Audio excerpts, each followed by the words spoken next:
21వ జాతీయ సమావేశాలు నిన్నటితో పూర్తయ్యాయి. సో ప్రజల్లోకి వెళ్ళింది అనుకోవాలా ఈ సమావేశాల ద్వారా? గత సమావేశాలతోటి గత మహాసభలతో పోలిస్తే సిపిఎం ఖచ్చితంగా ఈ మహాసభల్ని దిగ్విజయంగా నిర్వహించింది. కానీ మహాసభల్లో తీసుకునే నిర్ణయాల్ని ప్రజల్లోకి ఏ మేరకు తీసుకెళ్ళగలరు అనేటటువంటి అంశాన్ని మనం ఖచ్చితంగా ఆచరణలో చూడాల్సిందే. మహాసభల నిర్వహణలో కమ్యూనిస్టులు మించిన వాళ్ళు లేరు. మహాసభలు చక్కగా జరుగుతాయి, తీర్మానాలు జరుగుతాయి. ఆ తీర్మానాల్ని ప్రజల దగ్గర తీసుకెళ్ళటం, అందుకు తగినటువంటి కార్యాచరణ రూపొందించుకోవటంలోనే కమ్యూనిస్టులు సహజంగా కొంచెం ఇబ్బందికరమైనటువంటి పరిస్థితి. అంటే నిన్న ఏకగ్రీవంగా ఎన్నికయ్యారు సీతారాం యేచూరి సిపిఎం జాతీయ ప్రధాన కార్యదర్శిగా. చాలా కాలం తర్వాత ఇద్దరు తెలుగు వాళ్ళు దేశంలోని ప్రధాన వామపక్ష పార్టీలకు ప్రధాన కార్యదర్శులుగా ఉన్నారు. ఎలా చూడాలి? 1964లో సిపిఐ నుంచి సిపిఎం విడిపోయినప్పుడు సిపిఐకి ప్రధాన కార్యదర్శిగా తెలుగు వారైనటువంటి చంద్రరాజేశ్వరరావు గారు ఉన్నారు. సిపిఎం ప్రధాన కార్యదర్శిగా పుచ్చలపల్లి సుందరయ్య గారు ఉన్నారు. వీళ్ళిద్దరూ సిపిఐకి నిబద్ధత కలిగినటువంటి కమిటెడ్ లీడర్షిప్. అదే సందర్భంలో వాళ్ళిద్దరూ ఇప్పుడున్నటువంటి ఇద్దరికి లాగానే చాలా నిఖార్సైనటువంటి కమ్యూనిస్టులు. అదే సందర్భంలో ముఖ్యమైనటువంటి ప్రధానంగా గుర్తించాల్సిన అంశం ఏంటంటే వీరిద్దరికి వాళ్ళిద్దరికి ఉన్నటువంటి సామీప్యం ఏంటంటే వీళ్ళిద్దరు కానీ వాళ్ళిద్దరు కానీ చంద్రరాజేశ్వరరావు గారు, సుందరయ్య గారు, అదే సందర్భంలో సుధాకర్ రెడ్డి గారు, సీతారాం యేచూరి, వీళ్ళు నలుగురు కూడా సామాన్యమైన కార్యకర్తగా, సాధారణమైనటువంటి కార్యకర్తగా మొదలై పార్టీల్లో అగ్రస్థానానికి వెళ్ళిన వాళ్ళు. సిపిఎం, సిపిఐ ఈరోజు భారతదేశ రాజకీయాల్లో ప్రముఖ పాత్ర పోషిస్తున్నప్పటికీ సిపిఐ, సిపిఎం కలవాలి, ఏకం కావాలి, కలిసి పనిచేయటం కాదు విలీనం కావాలి అన్న వార్త ప్రధానంగా వస్తున్నటువంటి ఇప్పుడు పరిస్థితుల్లో ఖచ్చితంగా వీళ్ళిద్దరి మీద గురుతరమైనటువంటి బాధ్యత. అయితే నేను కొన్ని తీర్మానాలు చేసింది, కొన్ని విషయాలను కూడా ప్రస్తావించారు. ఇది సవాళ్ల సమయం, పార్టీ సొంతంగా బలం పుంజుకోవాలి, ఐక్యత సాధించాలి అని చెప్పి. ఐక్యత అంటే వామపక్షాల ఐక్యత సాధ్యమా? ఈ వామపక్షాల ఐక్యత, వామపక్షాల విలీనం, ఈ రెండు అంశాలని మనం విడదీసి చూడలేం. గ్రామ స్థాయిలో ఏదైతే గ్రౌండ్ లెవెల్లో వామపక్ష పార్టీలు తమకు తాము ప్రత్యర్థులుగా భావిస్తున్నటువంటి ప్రస్తుత తరుణంలో వీళ్ళని కలుపుకొని నడిపే బాధ్యత, వీళ్ళని కలుపుకొని ముందుకు రెండు పార్టీల విలీనం కానీ ఐక్యత కానీ జరపాల్సినటువంటి గురుతరమైనటువంటి బాధ్యత ఇద్దరు వామపక్ష నాయకులకి ఖచ్చితంగా ఉంది. అగ్రనాయకులు ఇద్దరికి ఖచ్చితంగా ఉంది. తెలుగు వాళ్ళు మొదటి ప్రధాన కార్యదర్శి విడిపోయిన క్రమంలో ఏదైతే ప్రధాన కార్యదర్శులుగా ఉన్నారో ఇప్పుడు కలిపే క్రమంలో కూడా వాళ్ళిద్దరే ప్రధాన కార్యదర్శిగా ఉన్నట్టు తెలుగు వాళ్ళు. అంటే ఆ బలం యూనిటీ ద్వారా దేశంలో వామపక్ష ప్రజాస్వామ్య ప్రత్యామ్నాయం అంటే థర్డ్ ఫ్రంట్ దిశగా దేశ రాజకీయాల్లో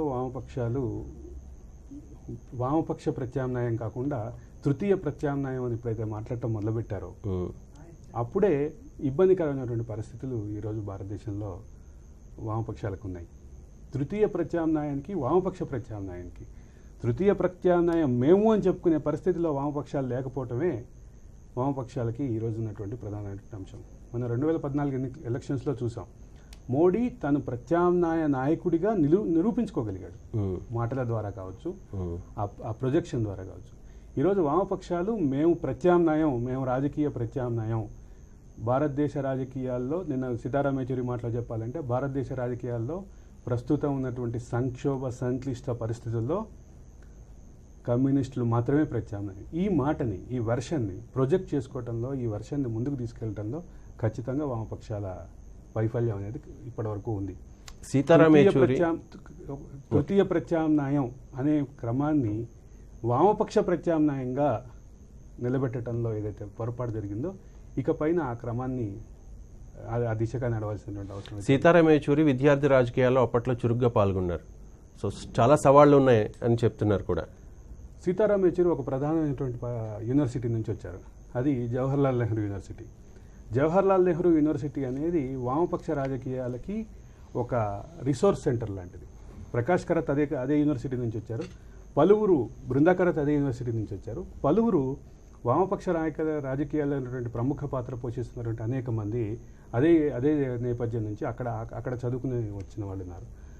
వామపక్ష నేపథ్య విద్యార్థి సంఘాలకి నుంచి వచ్చినటువంటి వామపక్ష నాయకులు ఎవరైతే ఉన్నారో సుధాకర్ రెడ్డి కానీ, అటు సీతారాం యేచూరి కానీ, ఇద్దరు విద్యార్థి దశలోనే రాజకీయాల్లో ఉన్నారు కాబట్టి సమాజం పైన ఒక సమగ్రమైనటువంటి అవగాహన, సంపూర్ణమైన అవగాహన ఉంటుంది.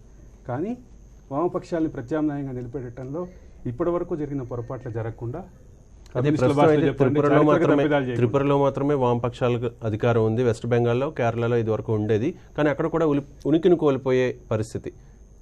అంటే విధానాల్లో విలువలు పాటించడం లేదు, అందుకే ఇలా జరుగుతుంది, ఉనికిని కోల్పోతున్నారు అని చెప్పి కొంతమంది విమర్శ. స్థానిక సంస్థల్లో ఏదైతే కమ్యూనిస్టులు అతి ఎక్కువ కాలం అధికారంలో ఉన్న ప్రాంతం బెంగాల్లో కమ్యూనిస్ట్ అధికారంలో ఉండటానికి స్థానిక సంస్థల్లో వాళ్ళకు ఉన్నటువంటి బలం ఏదైతే ఉందో, స్థానిక సంస్థల్లో వాళ్ళు ఏదైతే బలమైనటువంటి పంచాయతీరాజ్ వ్యవస్థలో పనిచేశారో దాని నుంచి దూరం ఉండడమే ప్రధానమైనటువంటి కారణం బెంగాల్ వరకు. అదే సందర్భంలో ప్రభుత్వం యొక్క మిళితమైనటువంటి ఆర్థిక విధానాలు కొంచెం ఇబ్బంది పెట్టినాయి. నందిగ్రామ్ కాల్పులు అట్లాంటివి కొన్ని ఇబ్బంది పెట్టినాయి.